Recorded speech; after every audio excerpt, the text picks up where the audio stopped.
Hola, ¿qué tal amigos de Idioma Fútbol? Les damos la bienvenida a este nuevo episodio de nuestro podcast para analizar lo que dejó el partido de Venezuela contra la selección de Ecuador, una derrota 2-1 en Quito, y lo que viene, una de las 5 finales que tenemos antes del cierre de las eliminatorias mundialistas, la primera de ellas contra Perú en Maturín la próxima semana. Para ello nos acompaña alguien que en nuestro mundo no necesita presentación alguna y la verdad que es un honor para nosotros que nos esté acompañando acá, profe.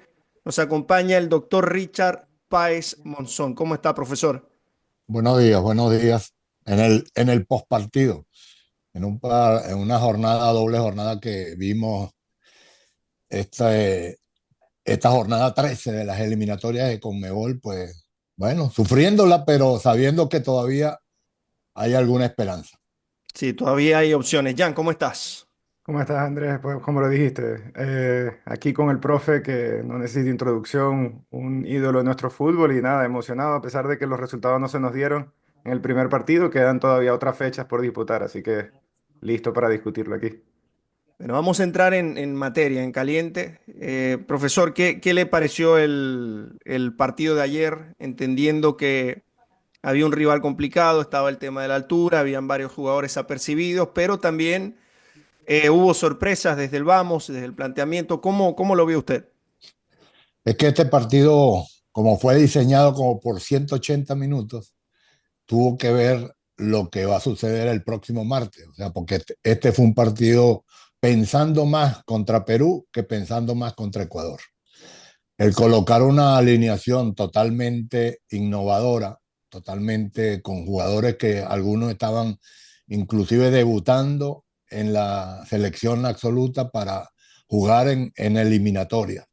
Y no era nada fácil para ese grupo de muchachos, sabiendo que el rival era Ecuador, que en este momento es el segundo mejor equipo que hay en esta liga, incluso tiene 3 puntos menos.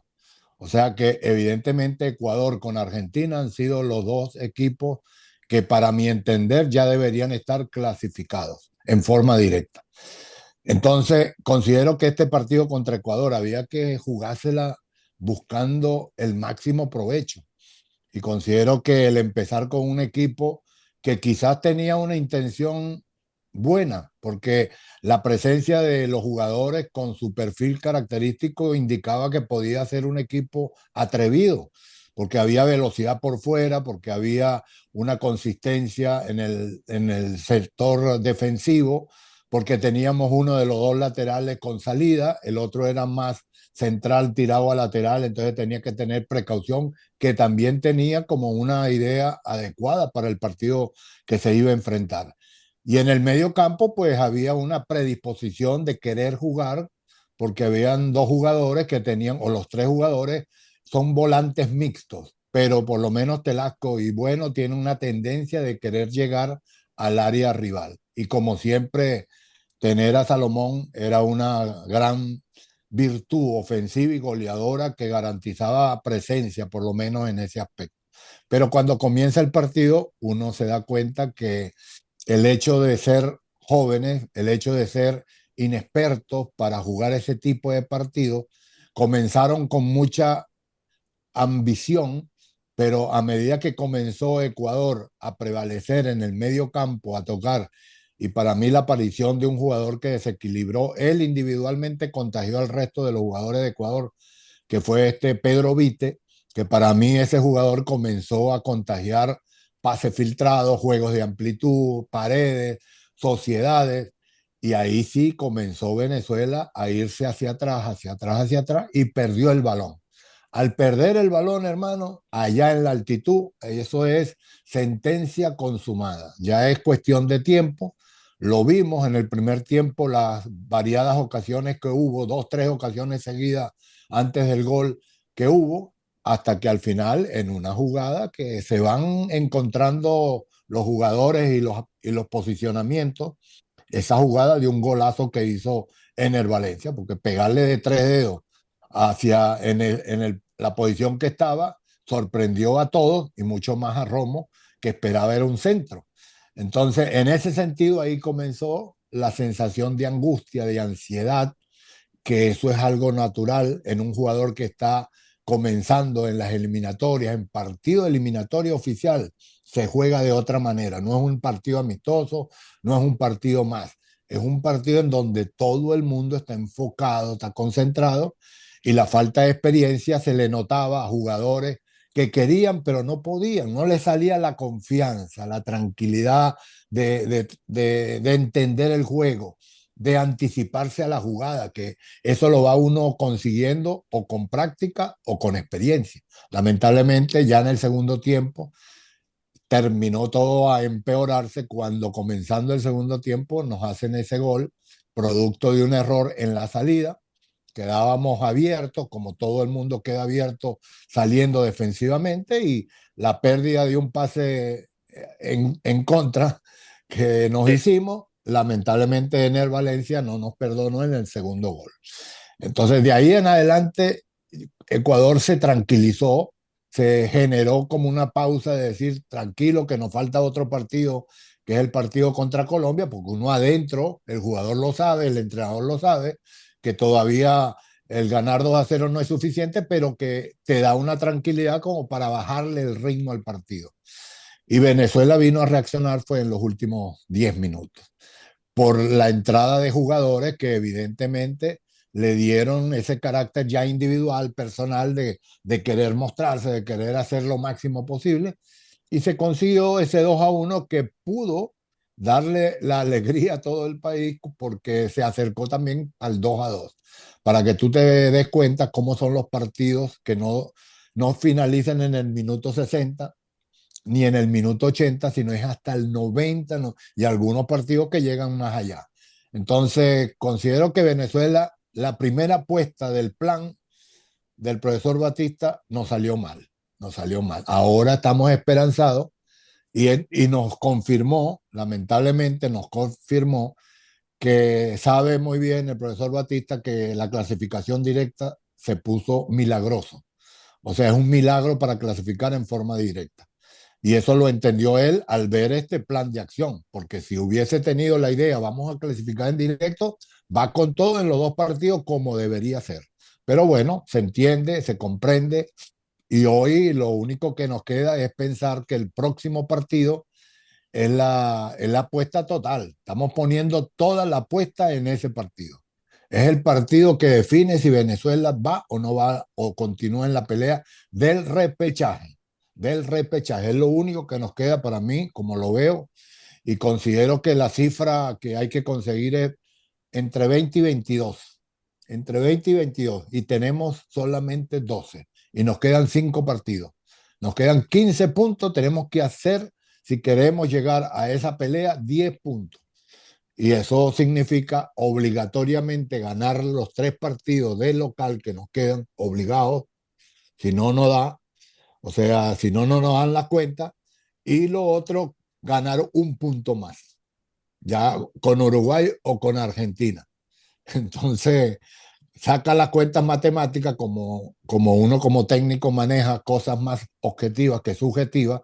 El deber ser, uno lo piensa, pero eso no es, para cada uno tiene su opinión cómo deber hacer las cosas, y hoy tenemos que aceptar que el plan de acción en los 90 minutos ya fallamos, ahora faltan los 90 minutos de local. O sea que, profesor, para ponerlo en pocas palabras, viene Perú en casa y luego Bolivia en casa. Si no se suma 6 de 6 en esa doble fecha, ya podemos decir adiós inclusive al repechaje y se acabó todo. Listo. Y No hay también, otra, no hay otra. 6 puntos. sí, tiene que ser 6 de 6. También cuando uno de cierta forma presupuesta o planifica la eliminatoria, vamos que Bolivia y Perú, nosotros de local, son puntos que obligatoriamente se tienen que sacar para poder computar. Pero los partidos más difíciles para esos equipos que no han alcanzado una identidad de juego, que no han tenido una consistencia, que uno diga, oye, este equipo juega de esta manera. Porque tú te pones a ver, Ecuador muestra siempre cómo juega. Argentina muestra cómo juega. Sí. Colombia juega a su estilo y uno sabe que juega de una manera igual. Uruguay. Venezuela, ¿a qué juega? Juega de acuerdo al rival. De acuerdo al rival. Si el rival él cree que le puede ganar, ahí salen con un posicionamiento ofensivo. Cuando juega contra equipos que cree que no va a ganar, se mete todo atrás. O sea, nuestro sistema de juego, nuestra identidad de juego manifiesta en estos 12 o 13 partidos que ya hemos visto en la eliminatoria es una identidad reactiva o adaptativa al rival que vamos a enfrentar. Y Y ahí, eso lamentablemente es ganar como sea o ganar a ver cómo nos sale la cosa. Y esa forma duele, cuesta en los partidos de obligación. En los partidos de sorpresa puede salir, nos puede salir, pero claro. en los partidos que hay que obligatoriamente ganar, hermano, si no tienes una identidad, una consistencia, en donde los jugadores se sientan a gusto y se les ve, es que uno lo ve en la cancha. Cualquier fanático ve si un equipo, ahí es cuando la gente dice, no le están poniendo. Bueno, no, no tienen idea de cómo construir un equipo asociativo. Cuando uno construye un equipo asociativo en donde todo el mundo se la cree y en donde todo el mundo hace esfuerzo tanto para atacar como para defender, construye un equipo con ese carácter, ahí es cuando la gente dice, oye, este sí equipo sí le pone carácter. Bueno, eso es lo que Claro. creo que ha sido la deuda de nuestra selección y lamentablemente estamos en este momento por esa circunstancia. Profesor, ya para darte la palabra a Jan, que sé que también tiene unas preguntas interesantes por ahí. Sabes que ayer estaba casualmente con Jan viendo el partido, de hecho los vemos todos, los analizamos ahí en vivo. Y hablamos el hecho de que, a ver, recordando tres procesos puntuales, el suyo, el 4-2-3-1, con ganas de jugar, con un doble 5 que corta y juega, laterales de bastante proyección, ¿no? Todos sabemos bien cómo era. Luego la era de César con ese 4-4-2, dos líneas bien juntas, bien armadas, sin dejar espacio, un delantero presionando arriba a la salida, buscando el error del rival. Dudamel con el 4-3-3, con un 5 posicional, dos 8 que salían a jugar un poco más, de repente los laterales más retraídos.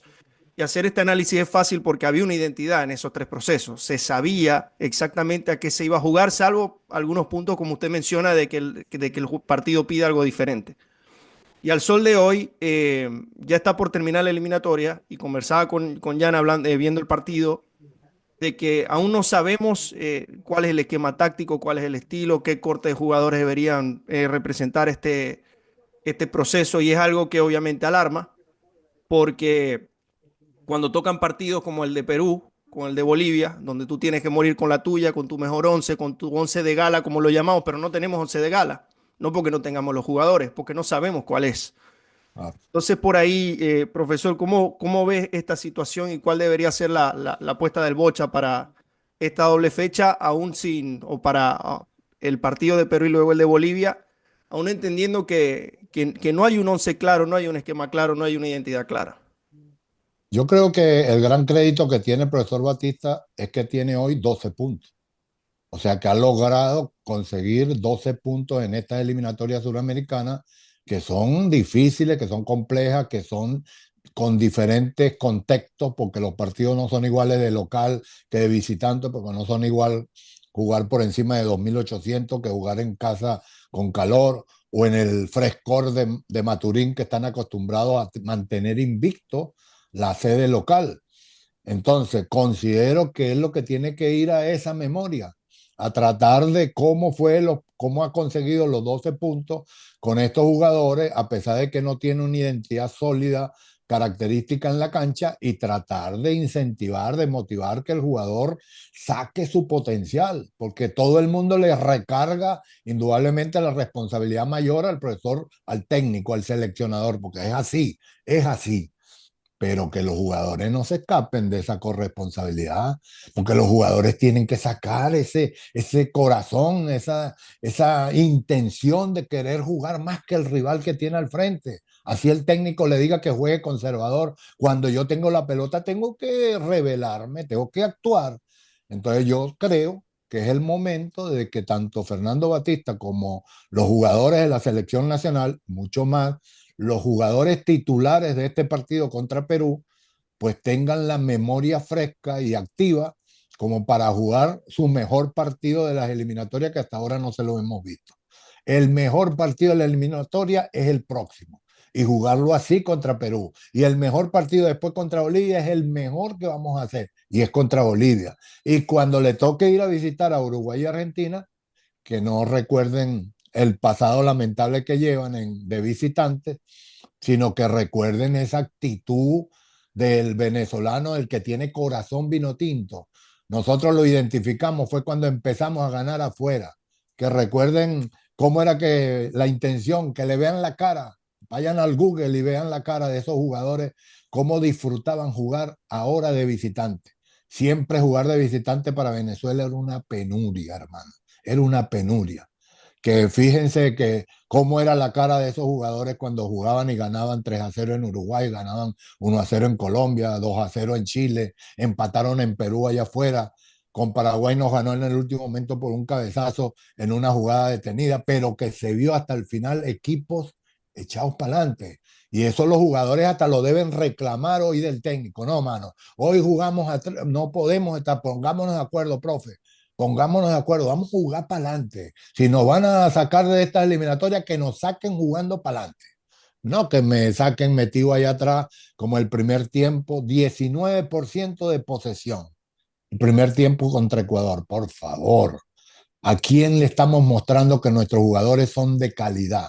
¿Qué jugador venezolano en este momento se puede dar el tupé de decir, mira, yo soy un jugador de Venezuela jugando en la selección, que soy una figura? No, papá, no, no, no, no. Entonces ese es el reclamo, no solamente del venezolano, no, el reclamo de un técnico que sabe que esos muchachos tienen la capacidad suficiente para hacer lo que ellos en forma colectiva pueden cumplir en la cancha. Tienen experiencia, tienen exigencia ya internacional comprobada. Han sido jugadores que se han regado por el mundo y se han sabido mantener en ese nivel. Entonces, ¿qué estamos esperando? Volver a la época nuestra que no teníamos jugadores afuera para que sacarle provecho a esos jugadores, porque ese ejemplo que están dejando ellos lamentablemente se refleja directamente a los equipos nuestros en el fútbol profesional y es como que se hay una sincronía, que a mí me gusta esa palabra porque esa es la versión actualizada del juego asociativo, hay una sintonía o sincronía con las formas que se juega en el fútbol profesional venezolano y la forma como se juega cuando jugamos Copas Libertadores o Copas Suramericanas. Profe, le quería hacer una pregunta, porque ayer mencionábamos en la previa del partido con Manuel Sanjaos y José Delgueta Jr., hablábamos de hasta qué punto es aceptable cambiar la alineación para estar listo para los segundos 90 minutos, tomando en cuenta la posición actual en la que estábamos, vamos a decir, el día de ayer. Todavía quedaban solo 6 partidos, los puntos necesitábamos una gran cantidad y por lo menos en mi opinión, quizás de visitante, Ecuador lo veía más factible que quizás un argentino en Uruguay. ¿Hasta qué punto desde su experiencia de verdad sí afecta el viaje, el cansancio? ¿Hasta qué punto fue aceptable salir con esa alineación alternativa, guardando o quizás, ¿sabes qué? Vamos a ver qué logramos de una vez y después los próximos 90 los volvemos a analizar en los próximos 90. ¿Hasta qué punto sí? Quizás fue un movimiento acertado del Bocha o solamente hay que esperar estos próximos 90 y poder decidir. Yo lo que digo es que si tú ves las alineaciones de los equipos de esas dobles jornadas que entre jueves y viernes, todos los equipos empezaron con su nómina lujo, con problemas en algunos jugadores que sustituyeron dos, tres, pero por razones verdaderamente que estaba lesionado, que estaba expulsado, que estaba X. Venezuela fue el único que asumió una posición que ese tipo de pensamiento yo lo respeto, porque bueno, uno dice, bueno, todos los caminos conducen a Roma, no es que todos van a jugar de la forma como debe ser, sino bueno, hay gente que estratégicamente lo ve de otra manera. Pero el plan de acción era demasiado riesgoso, tratar de conseguir un resultado con una alineación novedosa en todo sentido, que fue lo que se mostró en la cancha.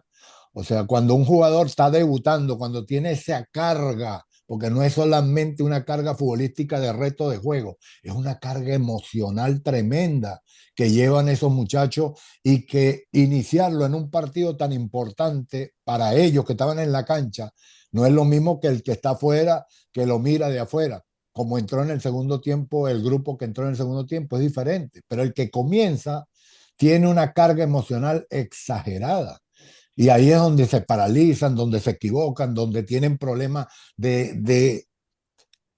es mostrar una personalidad en la cancha de seguridad. Eso es lo que yo quiero ver en mis jugadores de la selección nacional. Porque si hay algo que tiene que influir el técnico con sus jugadores, es que el jugador juegue en la cancha con firmeza, con determinación, con seguridad, con la palabra que yo utilizaba siempre, con irreverencia. Yo no veo irreverencia en nuestra selección.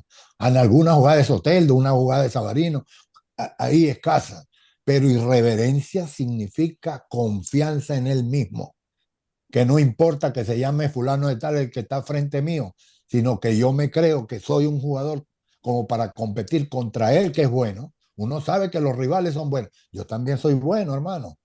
Eso es lo que yo no veo en la selección, lo que lamentablemente no se ha podido construir en estas 13 jornadas o 12, 13 jornadas que hemos visto, y que yo quisiera que aparezca ya en esta última recta final, y que tú muy bien dices, apostar de esa manera es una apuesta, si se quiere, novedosa, o una apuesta peligrosa en el aspecto de que era muy raro que diera resultados en forma de puntos, de puntos.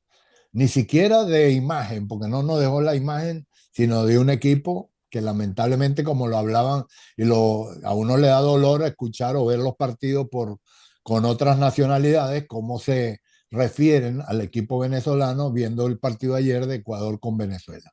Entonces uno dice, no puede ser que sigamos dando una imagen de un equipo cenicienta.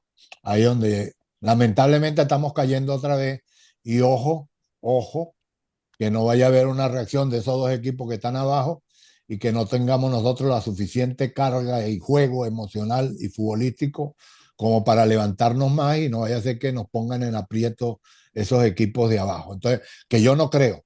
Yo creo más en los 12 puntos que han conseguido. Ese equipo de la selección llegó a estas instancias con 12 puntos. Eso no es fácil, no es fácil. Todavía teníamos esa oportunidad ahí al alcance numéricamente. De juego era donde nosotros nos veíamos, que lo veíamos difícil, pero siempre confía uno porque sabe la calidad de jugadores que hay ahí, los conoce, los ha visto a nivel internacional, los ha visto en partidos por ráfaga, pero yo quiero verlos que sean consistentes. Y eso no se ha visto hasta ahora en la selección nacional. Consistencia. Profesor, Fíjate, hablando, disculpa, Jan, hablando precisamente de eso que menciona, la irreverencia y la calidad de jugadores que tenemos, para nadie es un secreto que contamos con elementos como Savarino, que quedó segundo en la votación al mejor jugador de América, ganó absolutamente todo. Soteldo, que nadie va a dudar de su calidad, el mismo Yangel, que en el Girona lo está haciendo muy bien. Caso de David Martínez, que para mí debió estar, es un chico diferente, irreverente.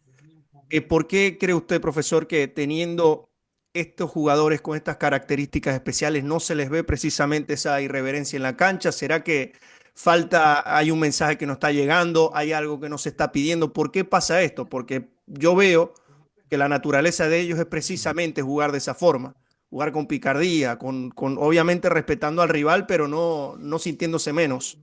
Pero en la cancha no se ve. ¿Por qué pasa esto? ¿Por qué cree usted? Porque se hace respeto a la cultura de la lógica.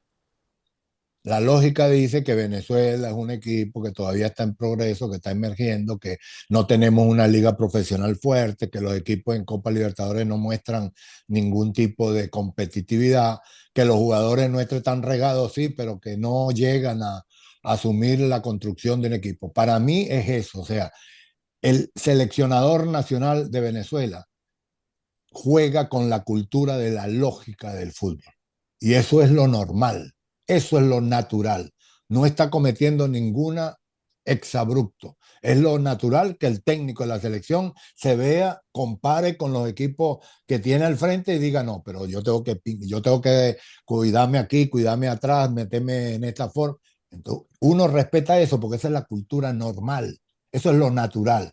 Para mí es eso, el hecho de seguir asumiendo uno que es menor, inferior al otro, colocándolo en una posición conservadora, con bloques bajos profundos, pues eso somete en la mente del jugador una actitud conservadora, limitante, reactiva, o sea, adaptativa a lo que haga el otro.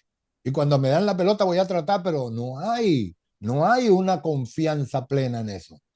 La pregunta sería mejor, ¿qué fue lo que pasó en la selección Vinotinto en el año 2001? Que estando último, sin jugadores internacionales, sin tener respeto por ningún equipo ni nada que tenían por nosotros. Todos sabían que 3 puntos fáciles. Esa era la costumbre natural de las selecciones antes del 2001. Venezuela, 6 puntos. No se puede fallar ni aquí ni allá. Y un equipo que va último, de una manera casi milagrosa, que emerge, y emerge no metido atrás haciendo un gol y no construyendo un equipo con fuerza defensiva, sino con un equipo echado para adelante, con un equipo trabajado, porque eso es trabajo, eso no es solamente hipnosis o sugestión, eso es un Claro. trabajo, porque construir equipos asociativos no es para todo el mundo. Eso sí lo entiendo yo, que no es para todo el mundo. Lamentablemente es así.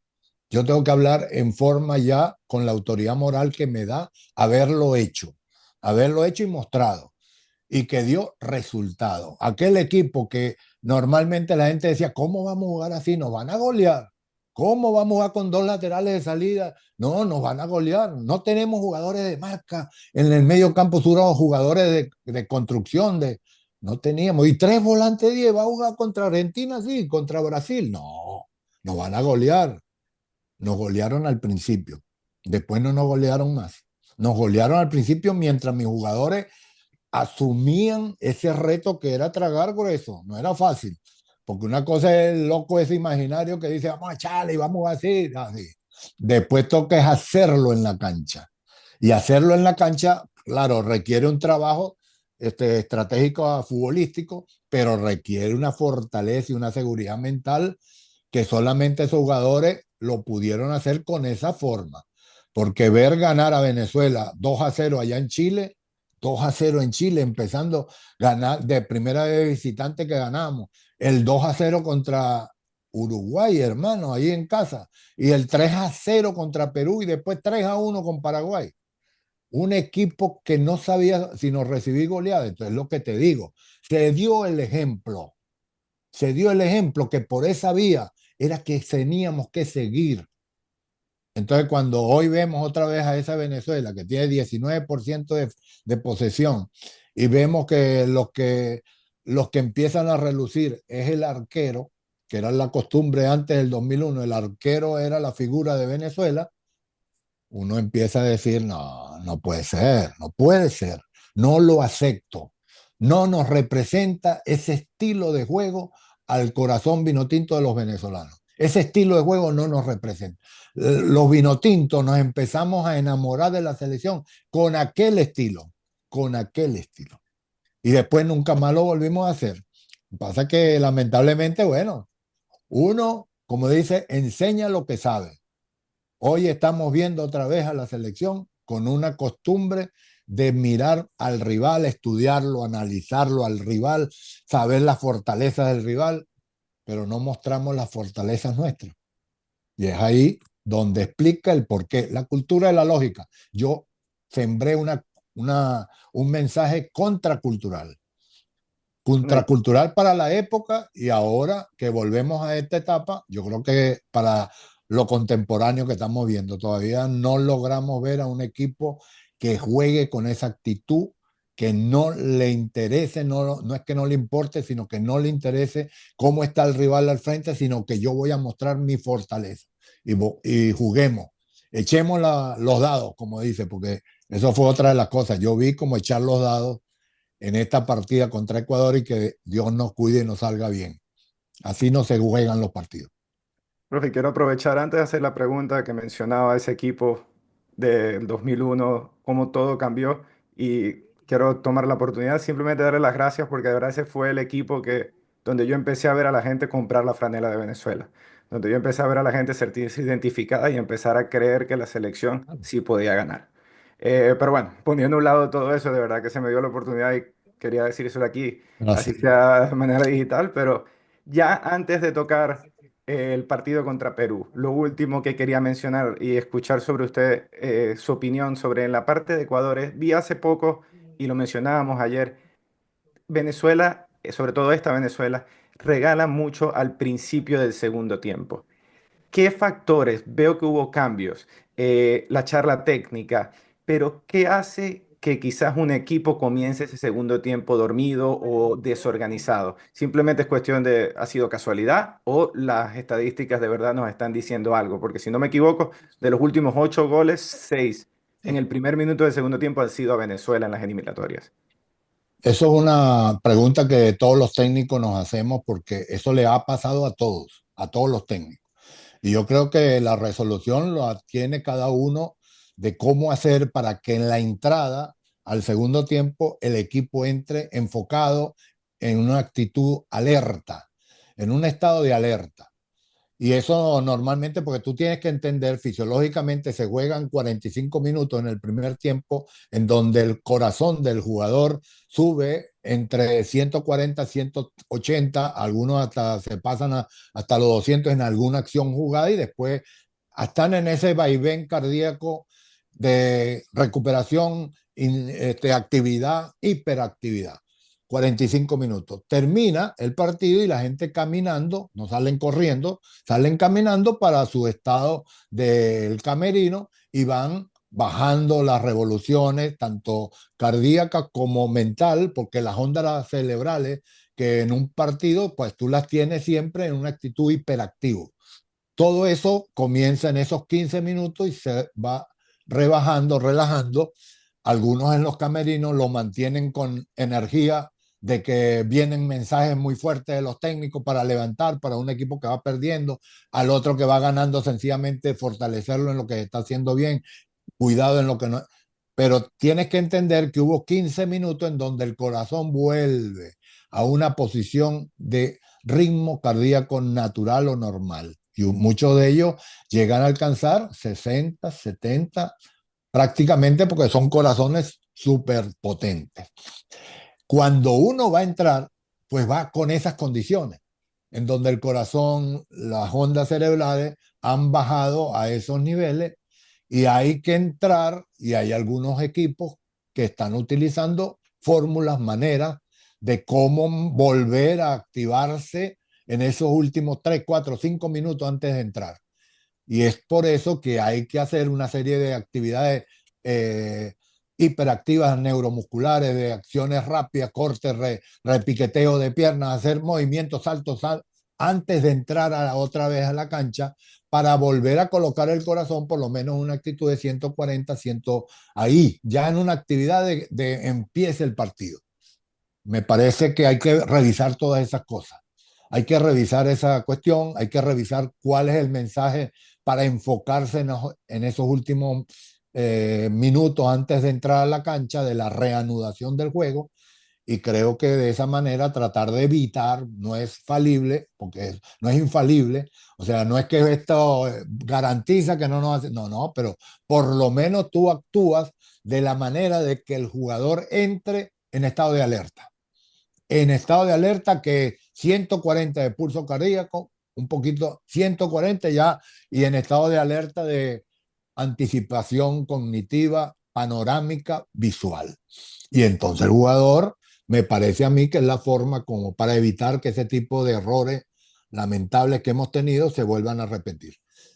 Esperemos que allá adentro se sepa, porque ya se hizo costumbre que el empiece del segundo tiempo, Venezuela está entrando adormecido, que comete los errores en esos primeros 5 minutos y ojo que eso también lo leen los rivales. Profesor, ya metiéndonos de lleno en el tema de Perú, porque la verdad que se nos ha pasado volando el tiempo y es que cuando hablamos de fútbol, cuando hablamos de la selección, tiende a ser así. ¿Qué espera ver en la cancha ese día? Y usted en su momento logró esas 4 victorias consecutivas de las que mencionábamos. Y yo tratando de ser optimista, quisiera pensar de que una victoria con Perú en lo anímico podría ser el inicio de un envión, porque hay que decirlo, tenemos tiempo que no ganamos. Sí. Eso se contagia. El jugador, para bien y para mal, eh, a veces se condiciona un poco mentalmente cuando los resultados están o no están. Entonces, haciendo esa analogía, profe, ¿cómo ve que esto puede impactar el hecho de que finalmente se obtengan los 3 puntos, de que el equipo pueda estar otra vez en una dinámica más positiva? ¿Y qué quiere ver usted en la cancha contra Perú? hay un factor que es fundamental y es raro porque son los mismos 3 puntos. O sea, los 3 puntos que se ganaron, que vienen en las primeras 6 jornadas, pareciera que valieran menos que los 3 puntos que nos vamos a ganar, que hay que pelear ahorita en estas 6 últimas jornadas. ¿Por qué? Porque ya son los puntos finales, porque son los puntos que te eliminan o te clasifican, porque son los puntos que la exigencia es mayor de todo el mundo. Hasta que no se logre la clasificación, hasta los argentinos, los ecuatorianos están, no, hay que ganar. Oye, casi nos empata Venezuela, dígame, es lo que uno siente. O sea, en los últimos 6 partidos hay, hay un vaivén emocional mucho más intenso que en los primeros 6 partidos de las jornadas clasificatorias. Y estamos en esas 6 jornadas finales. Entonces, Venezuela, que perdimos este partido contra Ecuador, la oportunidad de haber conseguido algo, por lo menos no se vio con qué poderlo hacer, ya pasó, ya dejó esa consecuencia emocional dura, pero lo más importante es que los que están adentro, el técnico y los jugadores, no pueden ser iguales la reacción que el fanático, no puede ser igual o los analistas o los periodistas o los hombres que hablamos fuera de eso. Ellos tienen que tener una confianza, una fortaleza mental, porque eso es lo que se requiere para jugar estos últimos partidos, fortaleza mental, una fortaleza, una resiliencia de decir, no importa, caímos, pero me levanto y ahora me toca Perú, ahora me toca Perú. Que Perú viene levantado porque le acaba de ganar a Bolivia, ni me interesa cómo viene Perú. Ellos que vengan como vengan, venimos nosotros, salimos nosotros a jugar nuestro estilo, nuestra manera. Yo lo único que le digo a esos 11 jugadores que va a asumir, escoger el profesor Batista, ustedes son los que son. Ustedes son los que nos tienen que dar una demostración, no solamente a nosotros, al mundo entero y a ellos mismos, la calidad y la capacidad de jugadores que son. Y eso no depende del técnico, papá, no depende solo del técnico. Uno les da un plan de acción. Yo por lo menos lo que hacía era retarlo. Tú sabes qué era decirle a Jorge Rojas, tienes que marcar y encima después construir juego y sale y termina en el área rival. Coño, otro jugador, decirle a otro jugador, no, mañana Aramburu, tienes que hacer esto y sale y juega. Y bueno, hazlo. Eso es otra cosa, la teoría y la práctica. Entonces yo espero que esos 11 jugadores escogidos por el profesor Batista asuman el reto de que están jugando por todos. Están jugando por su mamá, por su papá, por su hijo, por la novia, por los hermanos, por los amigos, por los enemigos, por los periodistas, por los analistas, por los hombres de fútbol, por los que no son. Por un país. Incluso están jugando por gente que todavía no ha nacido, por los nietos de ellos, a los que le podrán contar, a esos nietos que todavía no han nacido, a los que le podrán contar que ellos formaron parte de la selección que nos llevó al Mundial, clasificando primero al repechaje y después eliminando de Oceanía que nos correspondió. Que toque. Sí. Papá, si no les sirve eso, ¿Qué le sirve?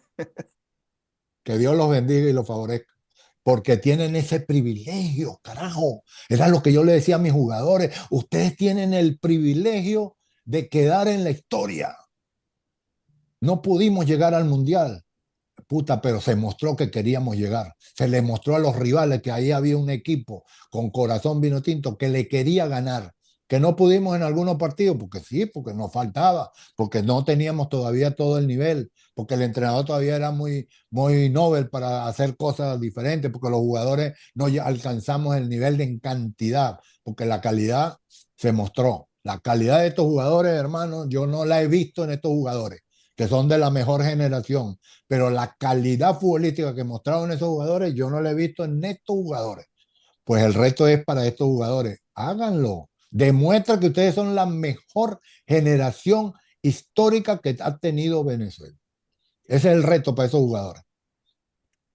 Y eso no es un reto malo. Eso es un reto más bien más bueno que el carajo. Ojalá yo pudiera jugar en esta etapa con el pensamiento y el carácter que yo tenía para jugar. La misma vaina, les digo. Vamos, papá, muéstrense. No, no les estamos pidiendo, como les decía a mis jugadores, yo no les estoy dando una hoja de bisturí como cirujano y vaya y le digo, opera a este señor. ¿Qué, profe? Eso no lo sé hacer yo, ¿cómo voy a operar? No. Ah, te entiendo, no lo puedes hacer.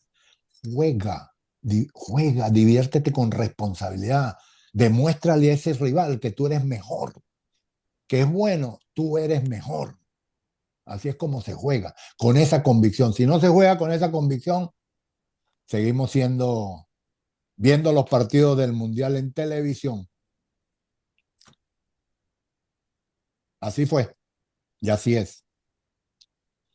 Bueno, nada, sí, la verdad Nada, que Jan, nada, Andrés. Esa es la realidad. Tenemos que ser así. Es la única. El venezolano no es sumiso. El venezolano no está aguantando. Hemos aguantado lo que estamos viviendo en el país porque lamentablemente se extrapolaron la forma de podernos frenar. Pero, por favor, siempre lo mostramos. En donde sea, mostramos que el venezolano necesita ese espacio, tiempo y camino para seguir andando y mostrando la capacidad de hacerlo lo mejor posible. Entonces, eso es lo que esperamos ver en la selección. Bueno, profesor, yo creo que hemos abarcado todo lo que queríamos y de antemano nuevamente le agradecemos por su tiempo de habernos acompañado, más aún a horas después de este partido contra Ecuador. Evidentemente, todo esperando lo mejor el próximo día de martes en Amén.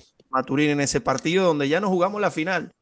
Nos jugamos la final, ese partido hay que ganarlo, hay que convencer y sobre todo que ellos, luego de obtener esa victoria que todos queremos, entiendan de que esa es la vía para poder clasificar a la Copa del Mundo y comparto todo lo que dijo, profesor, de que lo que ellos tienen en sus manos va más allá del fútbol, va más allá de lo deportivo, son décadas de trabajo e inclusive el futuro, como lo decía, de que las próximas generaciones puedan tener a esa generación como una referente. Para mí sería un gran honor el que se está jugando en ese caso. Ya no sé si tengas algo más para cerrar.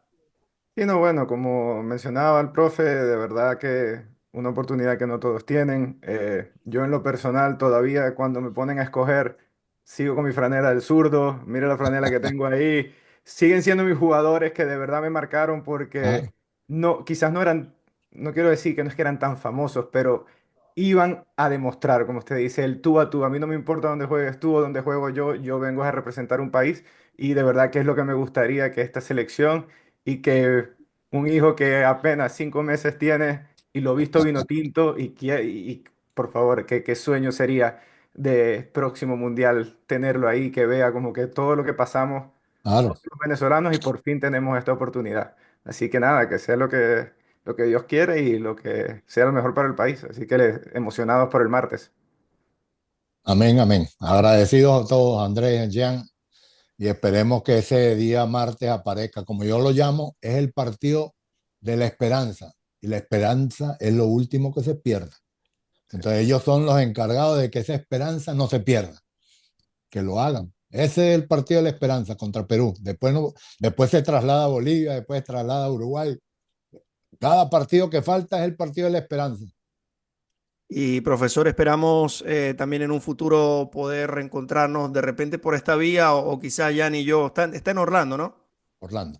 De repente Jan y yo podemos ir hasta allá y obviamente en un contexto más positivo, más alegre que el que estamos en este momento. Pero bueno, eso lo dirá el tiempo. Así que le agradecemos nuevamente por su espacio con nosotros. Estuvimos con ustedes en este postpartido presentado por King Deportes, el profesor Richard Páez Monzón, Gian Paolo Simoni, quien les habla, Andrés Lichwell. Será hasta la próxima. Adiós.